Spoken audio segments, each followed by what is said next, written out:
మీకు తెలుసో తెలీదో, ఇప్పుడు 2024 కదండి, 20 ఏళ్ళ క్రితం అండి. 2004 2004 డిసెంబర్ 26 అండి, క్రిస్మస్. ఆ ముందు రోజు క్రిస్మస్. 25 ప్రపంచం అంతా గొప్పగా క్రిస్మస్ చేసుకుందండి. 26వ తేదీ దేవుడు ఆయుధశాలను తెరిచాడటండి. ఇంతగా ఆయుధశాల నుంచి ఏమొచ్చిందో తెలుసా?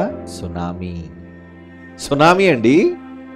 ఎంతమందిని చంపేసిందో తెలుసా? భారతదేశం ఇండియన్ ఓషన్ ఉందా మనదే, మన దేశం కింద ఉన్నదే పెద్ద సముద్రం, మహాసముద్రం ఇండియన్ ఓషన్. ఆ ఇండియన్ ఓషన్ సుమాత్రా దీవుల్లో పెద్ద భూకంపాన్ని సృష్టించారండి. భూకంపం, నేల పగిలిపోయింది, సముద్రంలో పగిలింది. ఓ సముద్రంలో కదని పగిలింది, మాకేంటి అనుకున్నారు.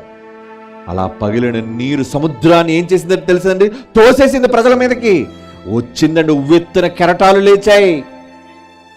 14 దేశాలు నన్ను చంపేశారండి. 14 దేశాలు, ఒక దేశం కాదండి. ఇప్పటికీ ఆ సునామీని తలుచుకుంటే భయం. 2,44,000 చిల్లర మంది చచ్చిపోయారండి. ఎన్ని లక్షల మందిని ఎందుకు చంపేశాడు?